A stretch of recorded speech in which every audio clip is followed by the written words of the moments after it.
नमस्कार. BLW news network मध्ये सर्वांचं स्वागत. सर्वांना राष्ट्रमाता जिजाऊ यांच्या जयंतीनिमित्त खूप खूप शुभेच्छा. सर्वांना जय जिजाऊ. राष्ट्रमाता जिजाऊ खरं तर हे नाव भारताच्या मातीमध्ये अत्यंत विनम्रपणे प्रत्येकाने घ्यावं.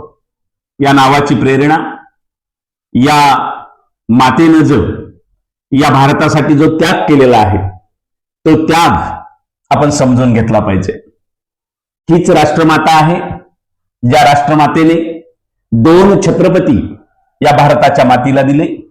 ते कुळवाडी भूषण छत्रपती शिवाजी महाराज आणि अगदी लहान वयामध्ये आईचं क्षत्र हरवल्यानंतर आजीचा मायेचा पदर जिने या पुत्राच्या डोक्यावर धरला ते छत्रपती संभाजी महाराज.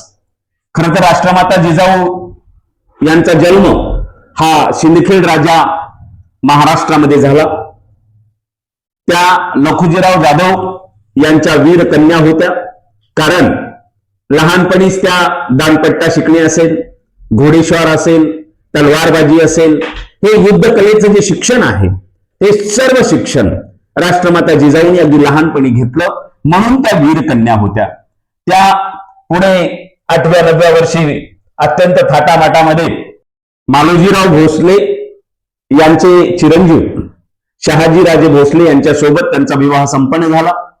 आणि विवाह झाल्यानंतर सासरी आल्यानंतर या राष्ट्रमाता जिजाऊने जे खऱ्या अर्थाने कर्तृत्व गाजवलं म्हणून त्या शहाजीराजे यांच्या वीर पत्नी होत्या.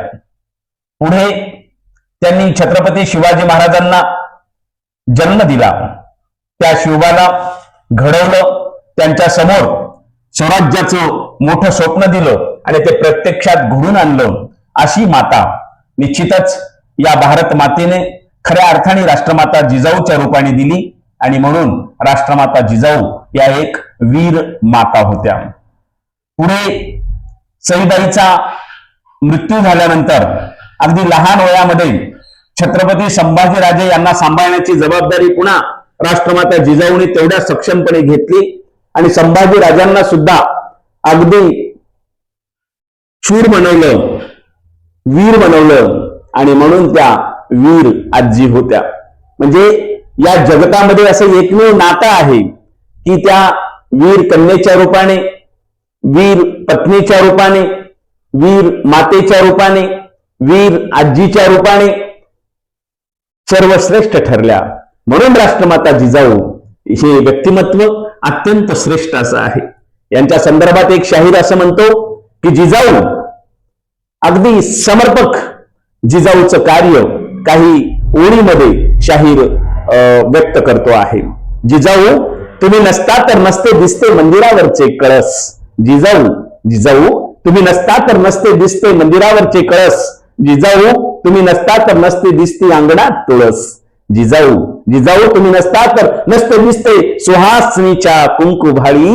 मग प्रतिव्रतांच्या किंकाळ्या विरल्या असत्या रानोमाळी, विरल्या असत्या रानोमाळी. खरंच राष्ट्रमाता जिजाऊने छत्रपती शिवरायांना वारंवार जे मार्गदर्शन केलं, मग ते शाहिस्तेखानाच्या लाल महालावरचा छापा असेल, अफजल खानाची भेट असेल आणि नंतर अफजल खानाचा कोठया बाहेर काढणं असेल, प्रत्येक ठिकाणी राष्ट्रमाता जिजाऊ ह्या छत्रपती शिवरायांच्या मेंदू बनतात. जे शिवरूपी शरीर जरी असलं तर त्या शरीरातला जो मेंदू आहे तो मात्र राष्ट्रमाता जिजाऊचा होता असं अनेक विचारवंतांना वाटतं. आणि ते खरंच आहे. जीवापाड आपल्या आईवर प्रेम करणारा हा सुपुत्र जेव्हा जेव्हा संकट यायचं, जेव्हा जेव्हा या स्वराज्याचा विस्तार करायचा होता, जेव्हा जेव्हा या स्वराज्य अडचणीत असायचं, तेव्हा राष्ट्रमातेच्या समोर बसल्यानंतर प्रत्येक समस्येचं उत्तर शिवबाला भेटत होतं. म्हणून शिवबाचं विद्यापीठ म्हणजे राष्ट्रमाता जिजाऊ होत. आणि म्हणून अशी राष्ट्रमाता त्यांच्या जयंतीनिमित्त त्रिवार वंदन करत असतानाच निश्चित सर्वांनी राष्ट्रमाता जिजाऊचं चरित्र समजून घेतलं पाहिजे. या थोर मातेला पुन्हा एकदा विनम्र अभिवादन.